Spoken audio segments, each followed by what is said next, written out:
Kung ikaw ay nasa edad 60 pataas, malamang ay kabisado mo na ang umagang routine. Inom ng bitamina para sa buto, isa pa para sa puso, at syempre yung pampatanggal ng pagod parang checklist ng kalusugan. Pero teka lang, hindi lahat ng bitamina ay automatic na good for you. May ilan na sa halip na tumulong, baka pa nga makasama, lalo na sa atay mo na parang napagod na sa overtime. Ayon sa mga pag-aaral, may mga suplemento na akala natin ay pang senior friendly. Pero sa totoo lang, pwedeng magdulot ng stress sa katawan. Hindi ito Sepro37. Mga exotic na bitina ha, madalas ito pa yung mga nasa top shelf ng botika. Alam mo ba, habang tumatanda tayo, nag-iiba ang takbo ng katawan. Parang cellphone na kailangan na ng update. Bumabagal ang filter ng atay at ang mga bato. Hindi na kasing sipag magtanggal ng sobra-sobrang sangkap. Ibig sabihin ang bitamina na okay nung 40 ka pa, baka hindi na swak sa katawan mo ngayon. Kaya sa video na ito, pag-uusapan natin ang 4 na bitamina na dapat mong iwasan. Kapag lampas ka na sa 6 na at 4 na dapat, iwan ni 16, mong iniinom araw-araw para mas tumagal, mas gumanda ang buhay. Sabi nga ng mga eksperto, yung unang bitamina na ire-reveal natin ay konektado sa 20-hexanoporento na mas mababang tansa ng pagkamatay. Mula sa kahit anong sanhi, parang may VIP pass ka sa mas mahabang buhay o ba? Kaya tara silipin ang label ng mga supplement mo at alamin kung ang mga iniinom mo ay tunay na kaibigan ng kalusugan o baka enemy pala. Ready na? Let's go! Ngayon, simulan na natin sa unang dapat iwasan at baka ito iniinom, 0156. Mo pa araw-araw nang walang kaalam-alam. Bilang 4, bitamina A. Mag-ingat sa labis, mga ka-health body. Ito na ang isa sa mga bitaminang akala natin ay laging bida, pero sa edad 6 na pataas, pwedeng maging kontrabida ang bitamina A, lalo na sa anyong retinol. Nung kabataan natin, si vitamina A ang superhero ng mata, balat at immune system. Pero habang tumatanda, nag-iiba ang eksena. Ang retinol na dating kaibigan, pwedeng maging parang kapitbahay na laging galit. Nakaka-stress. Bakit? Dahil ang retinol ay fat-soluble. 0.38. Ibig sabihin na iimbak ito sa atay at taba eh. Habang tumatanda, parang nagre-retire na rin ang atay natin. Ayaw na ng overtime. Kapag sobra ang bitina A, naiipon ito at pwedeng magdulot ng tuyong balat, pagkahilo, pagkapagod, parang laging puyat kahit bagong gising. At hindi lang yan, ayon sa isang pag-aaral noong 2002, ang sobrang retinol ay konektado sa 25%. Mas mataas na panganib ng atrial fibrillation, isang uri ng irregular heartbeat. Kaya kung ang supplement mo ay may higit sa 700 micrograms para sa 0319, kababaihan o sinaraang micrograms para sa kalalakihan, abay baka kailangan mo nang mag-audit ng iyong vitamin stash. Pero good news, hindi mo kailangang i-boycott ang vitamina A. May mas ligtas na versyon ng beta-carotene mula sa natural na pagkain tulad ng kamote, karot, spinach at itlog. Ang katawan natin matalino. Kino-convert lang ito sa vitamina A kapag kailangan. Walang overacting. Kaya kung ikaw ay 60 plus, silipin ang label ng iyong supplements. Kung may retinol, baka panahon na para mag-shift sa mas natural na sources. 0402. Tandaan, hindi sa dami ng iniinom na pills na susukat ang kalusugan kundi sa tamang pagpili. Kaibigan, ikaw ba ay mahilig uminom ng mga bitamina? Mag-comment ng isa kung oo at 0 kung hindi. I-type mo rin kung saan ka nanonood, okay? Tapos na tayo sa isang bitaminang akala mo ay laging bida.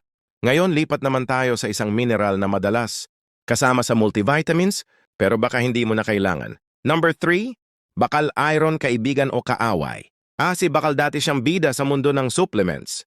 Therefore, 43. Parang laging handang tumulong sa pagdagdag ng enerhiya. Pero kapag lampas ka na sa 6 na hindi na siya automatic na kaibigan. Minsan parang ex na hindi mo alam kung dapat bang balikan o tuluyan ng iwasan. Alam mo ba ang bakal ay masyadong clingy? Kapag sobra, hindi siya basta-basta umaalis sa katawan. Naiipon ito sa atay, puso at iba pang organs. Parang nagbaon ka ng sobrang gamit sa outing. Akala mo helpful pero sa huli, ang bigat pala at nakakasira ng lakad. At hindi lang yan, ang sobrang bakal ay pwedeng magdulot ng oxidative. Chaofeo 23. Stress.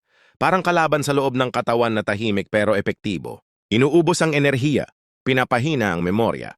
Kaya kung hindi mo maalala kung saan mo iniwan ang remote, baka hindi lang ito simpleng senior moment. Baka may ninja na nagtatago sa loob. Pagdating sa edad, 60 pataas, mas matalino na ang katawan natin. Hindi na ito nangangailangan ng dagdag na bakal, Maliban na lang kung may medical condition na nagsasabing kailangan. Kaya imbes na basta-basta uminom ng iron supplement, mas mainam na kumonsulta. Muna sa doktor at mag-focus sa balanced diet. Tandaan, hindi lahat ng superhero ay dapat tawagin sa bawat laban. Minsan ang sobrang bakal ay hindi tagapagligtas kundi tahimik na kontrabida. Piliin ang tamang bitamina para manatiling masigla, alerto at happy. Tapos na tayo sa isang mineral na akala mo ay laging bida.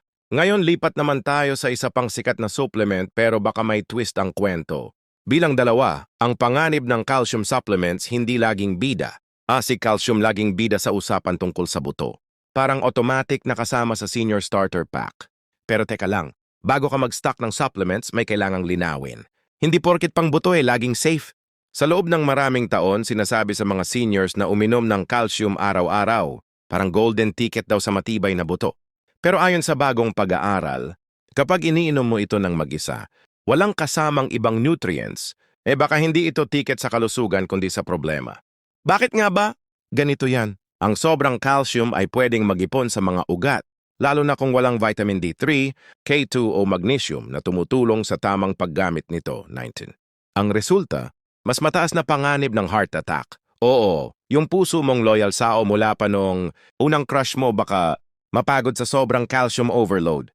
At hindi lang yan, pwede rin itong magdulot ng pananakit ng kasukasuhan, constipation at mga sintomas na akala mo ay simpleng signs of aging. Pero sa totoo lang baka warning signs na pala ng calcium toxicity. Isang pag-aaral nung Rosetten 28, 26 ang nagsabi, ang mga seniors na umiinom ng calcium, supplements ay may 22% na mas mataas na tsansa ng sakit sa puso. Hindi biro yan. Pero don't worry, may good news pa rin. Kailangan pa rin natin ng calcium, pero mas safe kung galing ito sa natural na pagkain tulad ng malalabay na gulay, yogurt, sardinas at tofu. At kung kailangan mo talagang mag-supplement, siguraduhing may kasamang vitamin D3, K2 at magnesium para hindi magka-traffic sa ugat. Tandaan, hindi lahat ng pangbuto ay automatic na pangkalusugan. Piliin ang 0841. Tamang kombinasyon para sa buto at puso mo dahil ang tunay na lakas hindi lang sa matibay na buto, kundi sa tibay ng puso at tamang diskarte. Okay? Tapos na tayo sa calcium na minsan ay overconfident.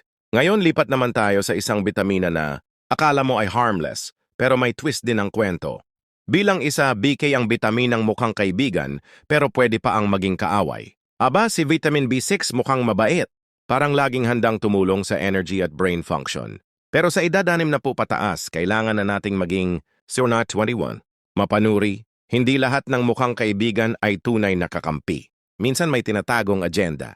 Alam mo ba kahit water-soluble ang B6, ibig sabihin natutunaw sa tubig at inilalabas ng katawan, pwede pa rin itong magdulot ng problema kapag sobra. Parang bisita na hindi mo inimbita, pero dumating pa rin at nag-overnight pa.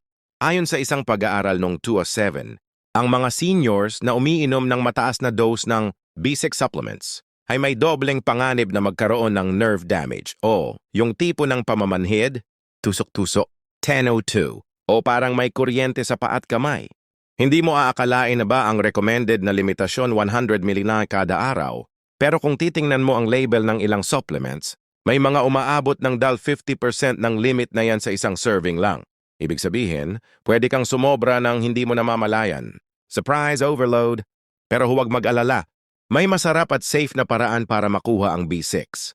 Subukan mo ang chickpeas, tuna, saging at manok. Masarap na, natural pa. At ang kailangan lang ng katawan mo 1.5, 1043, M para sa kababaihan at 1.5 para sa kalalakihan, kayang-kaya. Tandaan ang labis na B&M ay parang kaibigang clingy. Akala mo helpful pero sa totoo lang nakaka-stress. Kaya bago ka magdagdag ng supplement, silipin muna ang label at tanungin ang sarili, kaibigan ba talaga ito? O kaaway in this, guys? So nandyan na. Ang 4 na bitamina na tila walang masama sa label ay unti-unting nagpapahina sa iyong katawan at sinisira ang iyong mga nerbiyos pagkatapos ng 6 na. Pero ang pag-iwas sa panganib ay kalahati lang sa laban. Ang tunay na susi sa pag-angat pagkatapos ng 6 na po ay hindi lang ang pagtanggal ng maling supplements kundi ang pagpapalakas ng iyong katawan sa mga tamang bitamina. Ang ilang bitamina ay maaring ibalik ang lakas, protektahan ang puso at pahabain ang iyong buhay. Yung mga susunod na 4 ay may matibay na ebidensya mula sa pananaliksik sa kalusugan ng mga nakatatanda. Isa sa mga ito ay naiugnay sa 36 na por na mas mababang panganib ng pagkamatay. Kaya mabuting balikan natin kung ano ang hindi mo dapat inumin at 12.5. Kung ano ang kailangan mong inumin araw-araw para manatiling malakas at alerto hanggang sa iyong pit at higit pa. Simulan natin sa magnesium. Bilang 4, kilalanin ang magnesium tahimik pero makapangyarihan. Kung may mineral na underrated pero sobrang mahalaga sa edad, 6 na po pataas, si magnesium na yan. Parang laging nasa background. Pero siya pala ang gumagawa ng mahigit 3 na trabaho sa katawan mula sa pagtulog hanggang sa tibok ng puso. Parang utility player sa basketball team. Hindi flashy pero siya 12.46 ang bumubuo ng laro. Maraming seniors ang hindi namamalayang kulang sila sa magnesium. Akala mo normal lang ang leg cramps, hirap matulog, o yung feeling na parang laging pagod kahit wala namang ginawa. Pero baka yan na ang katawan mong sumisigaw ng tuluong. Bakit nga ba mahalaga si magnesium? Para sa puso siya ang tagabantay ng tamang rhythm, parang metronome ng kalusugan. Para sa muscles, siya ang coach sa pag-contract and relax. Para sa blood sugar, siya ang traffic enforcer na nagre-regulate ng asukal. Pero habang anything, tumatanda tayo, bumababa ang absorption ng magnesium. At kung may maintenance meds ka pa gaya ng diuretics, abay mas lalo pang nauubos ang supply. Kaya kahit kumakain ka ng gulay, baka kulang pa rin. Ang kakulangan sa magnesium ay konektado sa atrial fibrillation, dementia, type 2 diabetes. Pero good news, kapag naibalik sa tamang level, pwedeng gumanda ang tulog mo, mood mo, at overall energy. Parang magic na walang focus. Ano ang dapat tandaan? Piliin ang magnesium glycinate, citrate o malate, 40.3. Mas madaling ma-absorb. Target dosage at 50 hanggang 40 na mong kada araw para sa seniors. Natural sources, leafy greens, money, buto at dark chocolate. Yes, may excuse ka na para kumain nito. Kaya kung matagal nang naghihintay ang katawan mo sa tulong ni magnesium, baka ito na ang sign. Isama mo na siya sa iyong daily routine. Hindi siya demanding pero sobrang giving. Okay? Tapos na tayo sa tahimik pero powerful na mineral. Ngayon, lipat naman tayo sa isang bitamina na may sariling spotlight lalo na pagdating sa buto, mood at immunity. Bilang 3, vitamina D. 3, tahimik pero matatag na tagapagtanggol. Kung may isang bitamina na tahimik lang pero matindi ang ambag sa ating katawan, si vitamina D3 na yon, hindi siya maingay, hindi rin pa-star. Pero kapag kulang ka nito, ramdam mo agad, lalo na kung ikaw ay nasa edad 6 na po pataas. Abay, dapat alerto ka na. Alam mo ba, pagdating ng edad 65, bumababa ng higit sa 50%, ang kakayahan ng katawan na gumawa ng sariling bitamina D3, parang party na biglang nawalan ng ilaw. Lahat tuloy. Fins 27. Napahinto. Kaya kung pakiramdam mo ay parang laging pagod, mahina ang resistensya o parang lumalambot ang mga buto mo, baka ito na ang senyales. Si vitamina D3 ay hindi lang basta pampalakas ng buto.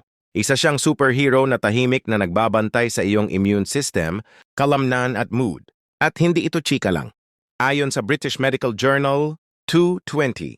Yung mga seniors na kulang sa D, 3 ay mas mataas ang risk sa respiratory, infections at sa mas seryosong komplikasyon. Kaya huwag basta-basta, 1604. Magtiwala sa multivitamins na may PAR na hanggang IU lang. Ang mga seniors ay nangangailangan ng 1,000 hanggang 2,000 international units araw-araw. At ang pinakamainam na anyo, Calciferol D3 Pro Tip. Inumin ito kasabay ng pagkaing may healthy fats gaya ng avocado, mani o kahit konting itlog para mas epektibong maabsorb. Oo, mukhang komplikado pero isipin mo na lang na parang nag-aalaga ka ng halaman. Kailangan ng sikat ng araw, sustansya at tamang pag-aaruga. Ganon din ang katawan mo. Sa edad 6, 68. Napupataas. Hindi na pwedeng bahala na. Dapat handa na. Ngayon tapos na tayo sa bitamina ng sikat ng araw. Lipat naman tayo sa isang bitamina na may kinalaman sa enerhiya, memorya at tamang paggalaw ng katawan. Lalo na kung ayaw mong maging laging lutang o parang lowbat. Bilang 2, vitamina B12, ang kaibigang hindi dapat kalimutan sa golden years. Okay mga kaibigan, oras na para kilalanin ang isa sa mga bida ng kalusugan. Sa edad 6 na po pataas si vitamina B12. Hindi siya flashy pero grabe ang ambag. 729. Niya sa ating utak, nerbiyos at enerhiya. Parang kaibigan mong tahimik lang pero laging nandyan kapag kailangan mo. Alam mo ba pagdating ng edad, 65 isa sa bawat 4 na seniors, ay kulang sa B12? Oo, totoo yan. Kaya kung minsan ay parang lutang, Laging pagod o may pamamanhid sa kamay at paa, huwag mo agad isisi sa edad. Baka kulang ka lang sa B12. Ang dahilan habang tumatanda, bumababa ang acid sa tiyan na tumutulong sa pagsipsip ng B12. Dagdag pa diyan ang mga gamot, gaya ng antacids na akala natin ay 8T-all. Harmless pero tahimik palang binabawasan ang ating B12 levels. Pero huwag mag-alala, hindi ito kailangang maging komplikado. 500 hanggang 1,000 micrograms ng B12 kada araw ang ideal para sa seniors. Piliin ang methylcobalamin o cyanocobalamin. Mas madaling masipsip ng katawan. Mas okay kung sublingual lang parang candy na pampasigla. At oo, makukuha rin ito sa mga pagkaing hayop gaya ng karne, itlog at gatas. Pero kadalasan, kailangan pa rin ng dagdag na supplementation. Kaya kung may nararamdaman kang kakaiba, 1848. Huwag mahiyang magtanong sa doktor. Prevention is better than regret. Ika nga, sa bawat araw tandaan hindi lang sapat ang pag-iwas sa mga bad vitamins. Dapat proactive din tayo sa mga bitamina na tunay na kaibigan ng ating katawan. Kaya sige, mag-12 na tayo para tuloy-tuloy ang saya, lakas at talas ng isipan sa ating golden years. Ngayon tapos na tayo sa bitamina para sa utak at nerbiyos. Lipat naman tayo sa isang fatty acid na hindi dapat katakutan dahil siya ang tunay na tagapagtanggol ng puso, kasukasuan at mood. Number 1, 1926. Omega-3, kaibigan ng puso, utak at katawan. Kung may isang bitamina na hindi dapat palampasin sa edad, 6 na po pataas si omega-3 fatty acids na yan. Hindi man siya literal na bitamina pero ang epekto niya sa katawan pang superstar. Parang kaibigan mong laging tahimik pero biglang nandyan kapag may emergency. Ayon sa isang pag-aaral sa European Journal of Clinical Nutrition, ang mga taong may mataas na antas ng omega-3 sa dugo ay may 36 na por, na mas mababang panganib sa pagkamatay mula sa iba't 2006 ibang dahilan. O kasama na diyan ang atake sa puso, stroke at pati na rin ang kalusugan ng isip, parang our bodyguard. Habang tumatanda tayo, dumarami ang pamamaga sa katawan. Hindi lang sa kasukasuan kundi pati sa loob ng ating mga cells. Dito pumapasok si omega-3, ang anti-inflammatory hero na tumutulong sa pag-regulate ng heartbeat, goodbye arrhythmia, pagbaba ng triglycerides, pagprotekta sa utak at memorya. At ang pinaka-cool, pinapabagal din niya ang pagtanda ng ating mga cells sa pamamagitan ng pagprotekta sa 2047 telomeres. Parang sapatos na may takip para hindi agad mapudpod. Kaya kung gusto mong manatiling sharp, active at masigla, omega-3 ang sagot. Pero heto ang twist, 6/4 ng senior sa Amerika ay kulang sa omega-3. Bakit? Kasi mas pinipili natin ang mga processed oils, hello omega-6, kaysa sa masustansyang isda. Kaya kung bihira ka ng kumain ng salmon, sardinas o bangus, baka panahon na para bumawi. Ano ang dapat gawin?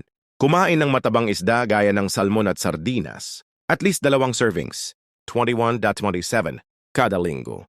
Mag-supplement ng high-quality fish oil na may 1 mg ng EPA at DHA araw-araw. Siguraduhin ito ay nasuri sa mabibigat na metal at nasa triglyceride form para sa mas mahusay na pagsipsip. Para sa mga vegan or allergic sa isda, pwedeng gumamit ng algae-based omega-3. At habang iniinom mo ang omega-3, tandaan, iwasan ang labis na retinol-based vitamin A at bakal kung hindi kailangan. Mas mainam kung balanse kasama ang magnesium, vitamin D3, vitamin B12 at syempre si omega-3. Kaya sa edad 6, 22-12. Pataas, kung may isang supplement na dapat mong yakapin ng buong puso, literal at figuratively, si omega-3 na yan. Para sa puso mong kumakanta, utak mong alerto at katawan mong handang sumayaw sa buhay para sa mas masiglang bukas. Ayan na mga kagintong kalusugan. Ang mga bitamina at mineral na ito hindi lang basta pampalusog. Sila ang tagapagtanggol ng iyong buto, tagasigla ng iyong isipan at kasangga sa araw-araw na enerhiya. Hindi ito tungkol sa swerte kundi sa matalinong pagpili. Araw-araw, bawat 22 femta, tableta, bawat subo, bawat ugali, may direksyon yan papunta sa kahinaan o kalakasan. Tandaan, ang pagtanda ay natural, pero ang pagdurusa ay hindi obligasyon. Kung may natutunan ka ngayon, baka panahon na para silipin ang mga 1445 label ng supplements mo. Baka may nakatago dyan na hindi mo alam either kaibigan o kalaban ng kalusugan mo. At syempre, kumonsulta sa doktor para sa tamang gabay sa vitamin levels mo.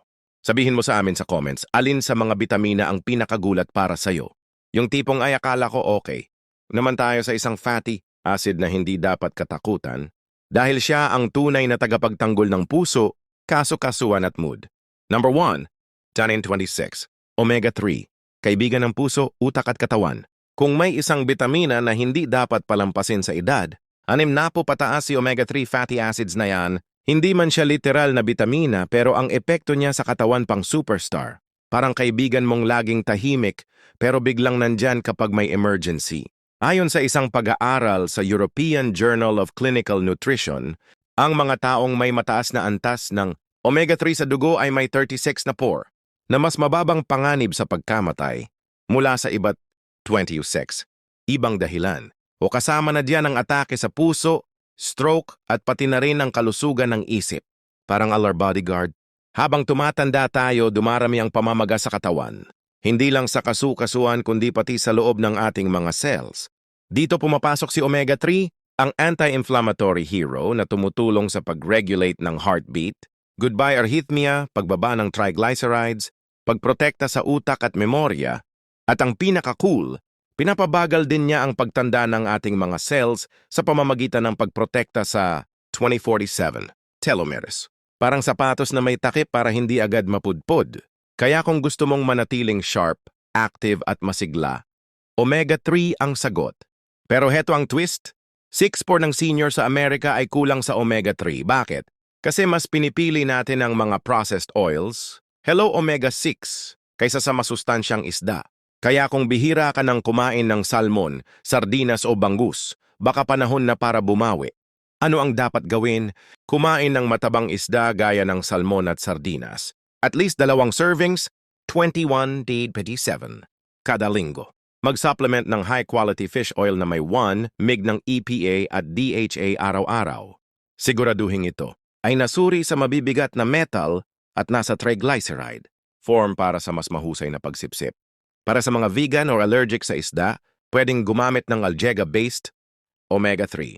At habang iniinom mo ang omega-3, tandaan, iwasan ang labis na retinol-based vitamin A at bakal kung hindi kailangan. Mas mainam kung balanse kasama ang magnesium, vitamin D3, vitamin B12 at syempre si omega-3. Kaya sa edad 60 pataas, kung may isang supplement na dapat mong yakapin ng buong puso, literal at figuratively, para sa puso mong kumakanta, utak mong alerto si omega-3 at katawan mong handang sumayaw sa buhay para sa mas masiglang bukas. Ayan ang mga kagintong kalusugan. Ang mga bitamina at mineral na ito hindi lang basta pampalusog. Sila ang tagapagtanggol ng iyong buto, tagasigla ng iyong isipan at kasangga sa araw-araw na enerhiya. Hindi ito tungkol sa swerte kundi sa matalinong pagpili araw-araw. Bawat 2250, tableta, bawat subo, bawat ugali, may direksyon yan papunta sa kahinaan o kalakasan. Tandaan, ang pagtanda ay natural, pero ang pagdurusa ay hindi obligasyon. Kung may natutunan ka ngayon, baka panahon na para silipin ang mga label ng supplements mo.